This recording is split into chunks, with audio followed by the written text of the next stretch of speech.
Administration is taking aim at a major Canadian export. The U.S. Commerce Department is hiking anti-dumping duties on Canadian softwood lumber to 20.56%. The softwood lumber industry is taking a hit because of significant new duties from the United States. The U.S. Commerce Department has raised anti-dumping charges on Canadian softwood lumber to 20.56%, causing significant damage to the softwood lumber business.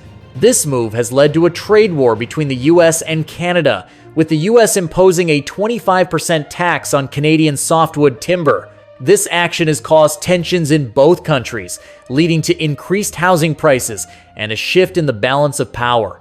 The tariff policy has also exposed the potential for a clash of national pride, politics, and economics that could have repercussions for entire sectors.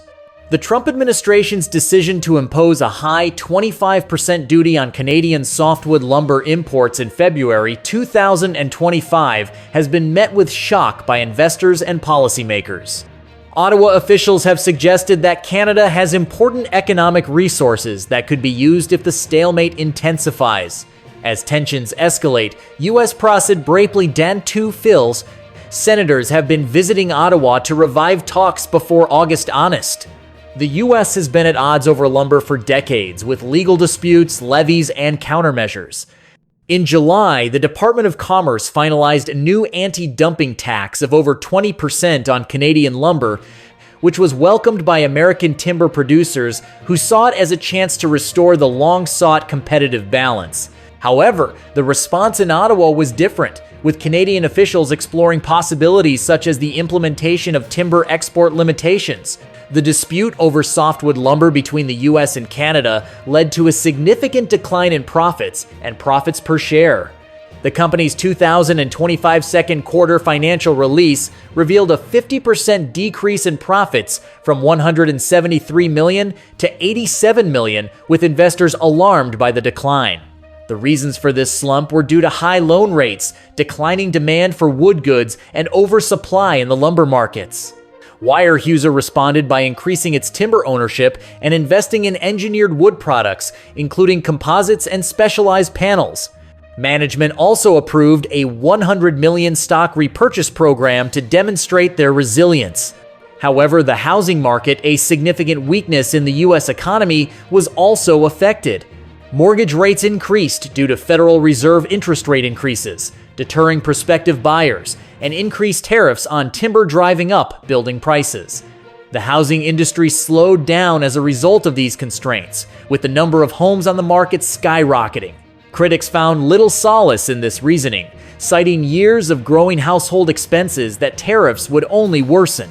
The dispute had far-reaching effects beyond purchasers and builders, with fewer logs processed by sawmills, decreased demand for forestry crews, and factories receiving fewer orders. Canada improved its approach by highlighting aspects of economic interconnectedness, such as Canadian investors and pension funds' significant interest in the U.S. financial system.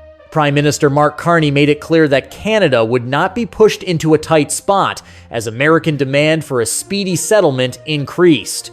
The U.S.-Canada lumber dispute has been a contentious issue, with Canada's Prime Minister Carney insisting that any deal must protect Canadian towns and employment.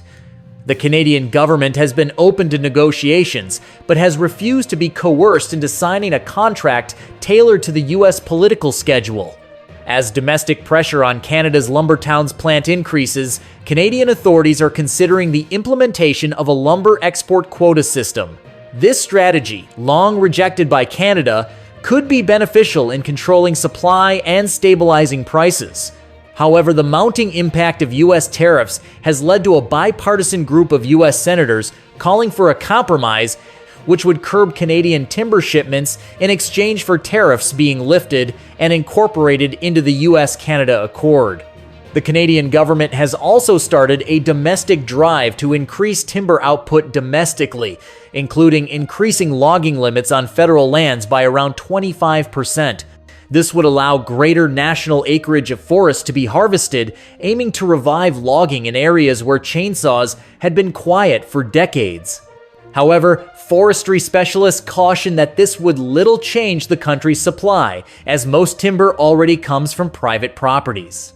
The initiative's immediate impact may be limited if substantial timber makes it to the market, but it has sparked expectations for new investments in areas in dire need of economic recovery. The future of the conflict remains uncertain, with a settlement possible through negotiations or the conflict continuing due to rising prices and changing markets. The U.S. Commerce Department has raised anti-dumping charges on Canadian softwood lumber to 20.56%, causing significant damage to the softwood lumber industry. This move has led to a trade war in North America, with businesses on both sides of the border preparing for the effect and housing markets shaking. The tariff policy has exposed a massive financial card that could change the balance of power in ways few could have predicted.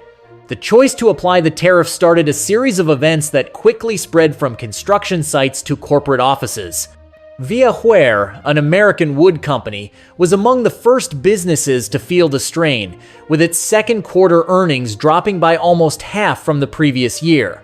The softwood lumber issue is not a recent occurrence, as Canada and the US have been at odds over lumber for decades. The Trump administration's recent actions have led to legal disputes, levies, and countermeasures which have resurfaced in the past. In February 2025, the Trump administration placed a high 25% duty on Canadian softwood lumber imports, bringing the total burden to nearly 40%.